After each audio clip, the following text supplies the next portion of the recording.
అమ్మ రాజకీయాల్లోకి రావడానికి ఒప్పుకుంది.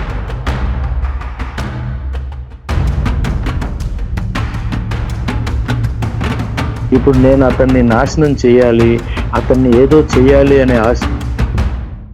నమస్తే folks, welcome to my channel. Folks, జీవితం చాలా కష్టమైన పరీక్ష. అందులో చాలా మంది విఫలం చెందడానికి కారణం ప్రతి ఒక్కరి ప్రశ్నాపత్రం వేరని గ్రహించకపోవడమే. అసలు నేను ఈ మాట చెప్పడానికి గల కారణం నటుడు, కొరియోగ్రాఫర్ అయిన రాఘవ లారెన్స్ విషయమే. తమిళ రాజకీయాల్లో ప్రస్తుతం ఆసక్తికర పరిణామాలు చోటు చేసుకుంటున్నాయి. హీరో విజయ్ తమిళనాడులో నూతన ముఖ్యమంత్రిగా బాధ్యతలు స్వీకరించిన తర్వాత సినీ ప్రముఖులు రాజకీయాల్లో జోక్యం చేసుకోవడం మరింత పెరిగింది. ఈ క్రమంలోనే దళపతి విజయ్ ఇటీవలే రాజీనామా చేసిన తిరుచి ఈస్ట్ అసెంబ్లీ నియోజకవర్గం నుండి నటుడు రాఘవ లారెన్స్ పోటీ చేయబోతున్నట్లు వార్తలు వినిపిస్తున్నాయి. త్వరలోనే విజయ్ పార్టీలో అఫీషియల్ గా చేరి ఎన్నికల ప్రచారానికి రంగం సిద్ధం చేసుకోబోతున్నాడనే వార్తలు హాట్ టాపిక్ గా మారాయి. అయితే లారెన్స్ ఉన్నట్టుండి తన ఇన్స్టాగ్రామ్ లో పోస్ట్ చేసిన ఒక ఫోటో ఇప్పుడు నెట్టింట్లో దారుణంగా ట్రోల్కి గురవుతుంది. లారెన్స్ తన అఫీషియల్ ఇన్స్టాగ్రామ్ హ్యాండిల్లో ఏఐ జనరేటెడ్ ఫోటోని షేర్ చేయగా అందులో అతని ఫోటోతో పాటు తమిళనాడు ఉప ముఖ్యమంత్రి నేమ్ ప్లేట్ తన ముందుండడంతో లారెన్స్ ఆ పదవిని చేపట్టాలని బలమైన ఆకాంక్షతో ఉన్నట్లు ఆ ఫోటో స్పష్టం చేస్తుంది. అలా అధికారిక సోషల్ మీడియా నుండి ఇలాంటి ఫోటో బయటికి రావడంతో ఈ న్యూస్ ఇప్పుడు అన్ని చోట్ల వైరల్ అవుతుంది. ఇక ఇది చూసిన నెటిజన్లు లారెన్స్ని విమర్శిస్తూ ఇంకా తను ఏ పార్టీలోనూ చేరలేదు, కనీసం ఎమ్మెల్యేగా కూడా గెలవలేదు, అప్పుడే సీఎం విజయ్ పక్కన తదుపరి డిప్యూటీ సీఎం తానే అన్నట్లు ఏఐ ఫోటోని షేర్ చేయడం తమకి నచ్చలేదని సీఎం విజయ్ ఈ విషయంపై చర్యలు తీసుకోవాలని నెటిజన్లు కమెంట్స్ చేస్తున్నారు. నిజంగానే రాఘవ లారెన్స్ డిప్యూటీ సీఎం పదవి చేపట్టబోతున్నాడా? శ్రీరెడ్డి వల్లే లారెన్స్ రాజకీయ భవిష్యత్తు ఇరకాటంలో పడనుందా? లక్ష్మీరాయ్కి లారెన్స్కి ఉన్న సంబంధం ఏంటి? విజయ్ త్రిషాకి బదులుగా లారెన్స్కి ఎమ్మెల్యే సీట్ ఎందుకిస్తున్నాడు అనే నమ్మలేని నిజాల్ని ఈ వీడియోలో చెప్పడానికి నేను ప్రయత్నిస్తాను. మీరు మాత్రం ఈ వీడియోని పూర్తిగా చూడండి. శ్రీ రాఘవేంద్ర జ్యోతిషాలయం, శ్రీ రాఘవేంద్ర స్వామి ఉపాసకులు, ప్రముఖ జ్యోతిష్యులు, ప్రధాన తాంత్రికులు శ్రీ ఎంకే శాస్త్రి గారు మీ జీవిత సంపూర్ణ భవిష్యత్తు తెలుపగలరు. స్త్రీ పురుష వశీకరణం 100% గ్యారంటీ. భర్తను పరస్త్రీ వ్యామోహం నుండి విడిపించడానికి, భార్యను పరపురుష సహవాసం నుండి విడిపించడానికి, మీరు ఇష్టపడిన వారు మీ నుండి దూరమై ఉంటే స్త్రీ వశీకరణ, పురుష వశీకరణం, ప్రేమ సమస్య, అత్తాకోడళ్ల సమస్యలు, భార్యాభర్తల కలహాలు, లైంగిక సమస్య, సంతాన సమస్య, ఇంకా మీకు ఎటువంటి సమస్యలు ఉన్నా దైవశక్తి పూజలు చేసి పరిహారం చేయగలరు. లారెన్స్ అలియాస్ రాఘవ లారెన్స్ ఇతను 1976 అక్టోబర్ 29న తమిళనాడులోని చెన్నైలో ఒక క్రిస్టియన్ ఫ్యామిలీలో జన్మించాడు. తండ్రి మురుగయ్యన్, తల్లి కన్మణి. ఇతనికి ఎల్విన్ అనే తమ్ముడు కూడా ఉన్నాడు. ఇక లారెన్స్ తండ్రి క్రిస్టియన్ అయితే తల్లి హిందువుగా ఉండేది. అలా వీరిద్దరూ ప్రేమించుకొని పెళ్లి చేసుకోవడంతో తల్లి క్రిస్టియన్ మతానికి కన్వర్ట్ అయింది. ఇక అలా వీరి అన్యోన్య సంసారానికి గుర్తుగా లారెన్స్, ఎల్విన్ అనే ఇద్దరు కొడుకులు కూడా పుట్టారు. ఇక లారెన్స్కి చిన్నప్పటి నుండి బ్రెయిన్ ట్యూమర్ ఉండడం వల్ల చదువుల మీద దృష్టి పెట్టలేకపోయాడు. అలా తల్లిదండ్రులు కూడా లారెన్స్ని చదవమని ఫోర్స్ చేసేవారు కాదు. అంతేకాకుండా లారెన్స్కి చిన్నప్పటి నుండి డ్యాన్స్ మీద చాలా ఇంట్రెస్ట్ ఉండడంతో తమ ఏరియాలో డ్యాన్స్ నేర్పిస్తుంటే లారెన్స్ అందులో జాయిన్ అయ్యాడు. ఇక ఇదిలా ఉన్నప్పుడే లారెన్స్ తండ్రి ఉన్నట్టుండి మరణించడంతో ఇంటి బాధ్యతలన్నీ తల్లి మీదే పడ్డాయి. అలా తన తల్లి కుటుంబ పోషణకై పడే కష్టాన్ని చూసిన లారెన్స్ తను ఏదో ఒక పని చేసి తన తల్లిని బాగా చూసుకోవాలనుకున్నాడు. ఇక అలా 14 ఏళ్లున్న లారెన్స్ పని కోసం ట్రై చేయగా తనకి డాన్స్ నేర్పిస్తున్న మాస్టర్కి లారెన్స్ ఫ్యామిలీ సిచ్యువేషన్ తెలిసి తనకి తెలిసిన ఫైట్ మాస్టర్ సుబ్బరాయన్ దగ్గర కార్ క్లీనింగ్ చేసే పనిలో చేర్పించాడు. అలా ఫైట్ మాస్టర్ ఒకసారి లారెన్స్ని సినిమా షూటింగ్ స్పాట్కి తీసుకెళ్లగా అక్కడ రజనీకాంత్ షూటింగ్ అయిపోయాక కూర్చున్న సమయంలో లారెన్స్ ఒక మూలకి డాన్స్ చేస్తుండగా చూసి ఇంప్రెస్ అయి అతన్ని పిలిచి, డాన్స్ బాగా చేస్తున్నావు, నువ్వెందుకు డాన్సర్ అవ్వకూడదని చెప్పడంతో రజనీకాంతే తన టాలెంట్ని పొగడడంతో లారెన్స్ డాన్సర్ అవ్వాలని డిసైడ్ అయ్యాడు. ఇక ఆ ఫైట్ మాస్టర్ లారెన్స్కి డాన్స్ యూనియన్ మెంబర్షిప్ కార్డ్ని కొనివ్వడంతో పాటు తనకి తెలిసిన టీనేజ్ కొరియోగ్రాఫర్గా దూసుకుపోతున్న ప్రభుదేవా దగ్గర లారెన్స్ని డాన్సర్గా చేర్పించడం జరిగింది. అలా లారెన్స్కి 15 ఏళ్లుంటే ప్రభుదేవాకి 18 ఏళ్ళు ఉండడం విశేషం. ఇక మొదటిగా 1991లో మోహన్ బాబు గారు నటించిన దొంగ పోలీస్ సినిమాలో ప్రభుదేవతో పాటు లారెన్స్ డాన్సర్గా కనిపించాడు. అలా అప్పటి నుండి ప్రభుదేవ రాజసుందరం కొరియోగ్రఫీలో పనిచేస్తూ చికుబుకు చికుబుకు రైలే లాంటి సాంగ్స్ని చేస్తూ, మరోవైపు తెలుగులో ప్రభుదేవ కొరియోగ్రఫీ చేసిన ముఠా మేస్త్రి మూవీ ద్వారా లారెన్స్ తెలుగులోకి 1993లో డాన్సర్గా అరంగేట్రం చేశాడు. ఇక ఈ మూవీ షూటింగ్ సమయంలో లారెన్స్కి చిరంజీవి గారితో మంచి పరిచయం పెరిగి తనకేదైనా ఛాన్స్ ఇవ్వమని అడగ్గా తన టాలెంట్ని చూసిన చిరంజీవి గారు తప్పకుండా ఒక మూవీలో నీకు ఛాన్స్ ఇస్తానని ప్రామిస్ చేయడం జరిగింది. అలా రక్షణ మూవీని నాగార్జున గారితో చేసేటప్పుడు అక్కడ కూడా తనని ఛాన్స్ అడుగుతూ అడగందే అమ్మాయినా అన్నం పెట్టదు అని అందరినీ ఛాన్స్ల కోసం అడుగుతూ ఉండేవాడు. ఇక ఈ విషయం ఎలాగోలా ప్రభుదేవా తండ్రికి తెలియడంతో లారెన్స్కి డాన్సర్గా ఛాన్సులు ఇచ్చేవాడు కాదు. దీంతో ఎంత ట్రై చేసినా డాన్సర్గా ఛాన్సులు రాకపోయేసరికి లారెన్స్ కొరియోగ్రాఫర్ అవ్వాలని గట్టిగా ప్రయత్నించడం మొదలెట్టాడు. అలా 2 years ట్రై చేసిన తమిళ్లో ఎవరూ తనకి ఛాన్స్ ఇవ్వకపోవడంతో చిరంజీవి గారిని కలిసి తనకి ఛాన్స్ ఇవ్వమని అడుగుతూ తన పరిస్థితిని వివరించడంతో చిరంజీవి గారి హిట్లర్ మూవీలో లారెన్స్కి కొరియోగ్రాఫర్గా ఛాన్స్ ఇవ్వడం జరిగింది. ఇక ఈ మూవీ 1996లో రిలీజ్ అయి హిట్ అవ్వడంతో పాటు తన కొరియోగ్రఫీకి మంచి గుర్తింపు రావడంతో చిరంజీవి గారు మాస్టర్ బావగారు బావున్నారా మూవీలోనూ లారెన్స్కి ఛాన్స్ ఇస్తూ ఎంకరేజ్ చేశారు. అంతేకాకుండా ప్రభుదేవా అప్పటికే యాక్టర్గా బిజీ అవ్వడంతో కొన్ని మూవీస్కి లారెన్స్ని కొరియోగ్రాఫర్గా రికమెండ్ చేయడంతో లారెన్స్కి తన కెరియర్లో వెనక్కి తిరిగి చూడాల్సిన అవసరమే రాలేదు.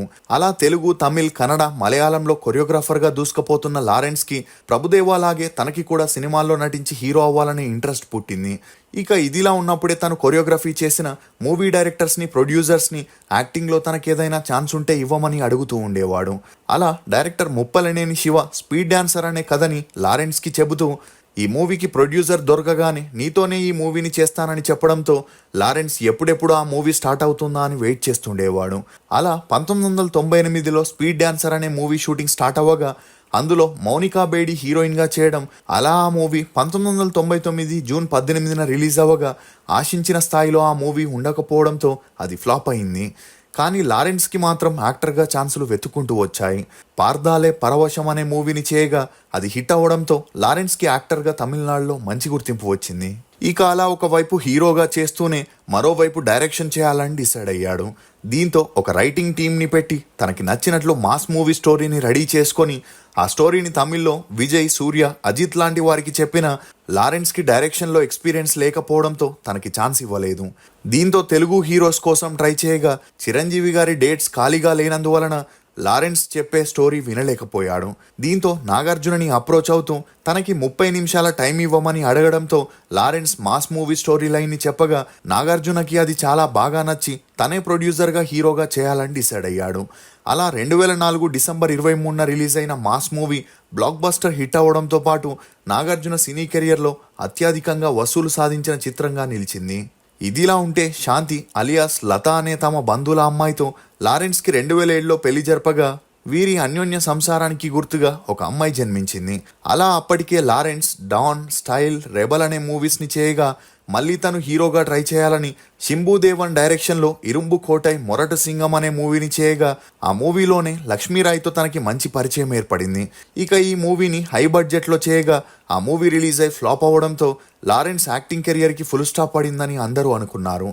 కానీ తనే కాంచనా మూవీ స్టోరీని రాసుకొని అందులో తానే హీరోగా, ప్రొడ్యూసర్గా చేసేందుకు తన ఇంటిని తాకట్టు పెట్టి 7 కోట్ల రూపాయల బడ్జెట్తో చేయగా ఆ మూవీలో తనకి క్లోజ్గా ఉన్న లక్ష్మీరాయ్ని హీరోయిన్గా క్యాస్ట్ చేయడం జరిగింది.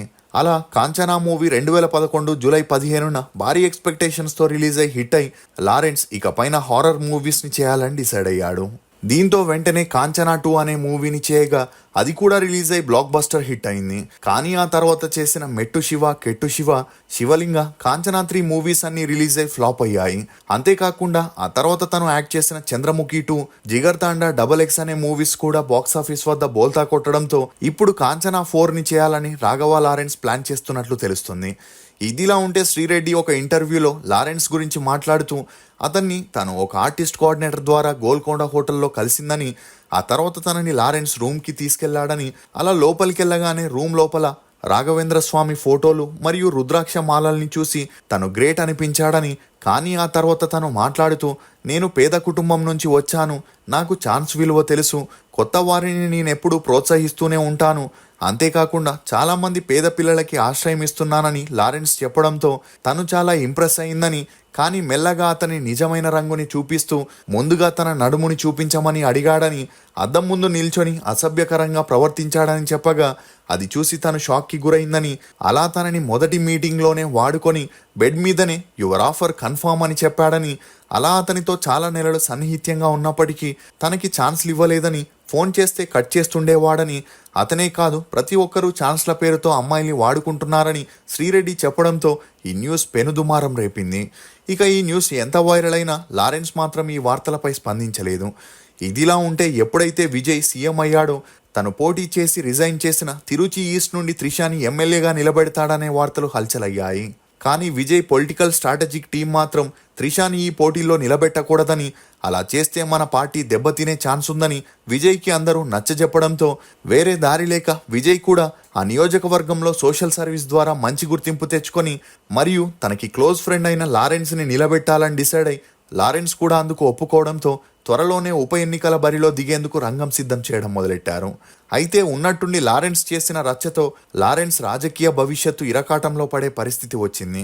ఎందుకంటే తాజాగా లారెన్స్ పొలిటికల్ ఎంట్రీపై ప్రెస్ వారు అడగ్గా అందుకు లారెన్స్ సమయం వచ్చినప్పుడు తప్పకుండా వస్తానని చెప్పడంతో లారెన్స్ అభిమాని ఏకంగా అతన్ని తమిళనాడులో డిప్యూటీ సీఎంనే చేసేశాడు.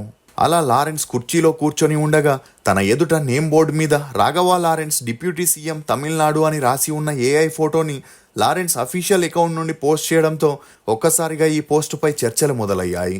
దీంతో విజయ్ అభిమానులు శ్రీరెడ్డి పేరుని తీసుకొచ్చి మహిళలపై దౌర్జన్యాలు చేసే లారెన్స్కి ఎట్టి పరిస్థితుల్లోనూ డీసీఎం పదవి కానీ ఎమ్మెల్యే పదవి కానీ ఇవ్వకూడదని, అతను ఫేక్ సోషల్ సర్వీస్ చేస్తున్నాడని చెప్పడంతో శ్రీరెడ్డి వ్యాఖ్యలతో లారెన్స్ రాజకీయ భవిష్యత్తు గందరగోళంలోకి వెళ్ళింది.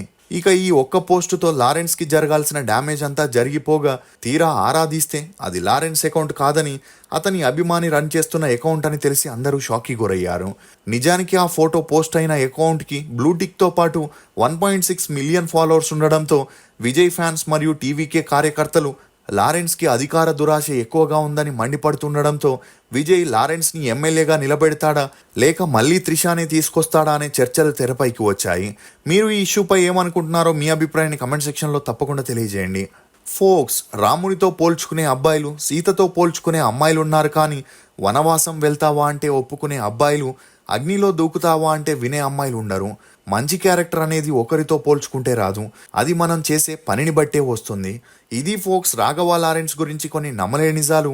ఈ వీడియో మీద మీ అభిప్రాయాన్ని కమెంట్ సెక్షన్లో తప్పకుండా తెలియజేయండి. మేము చేసిన ఈ వీడియో మీకు నచ్చినట్లయితే ఒక లైక్ ద్వారా మీ సపోర్ట్ని మాకు తెలియజేయండి. For more interesting videos please subscribe to CR voice. Thank you.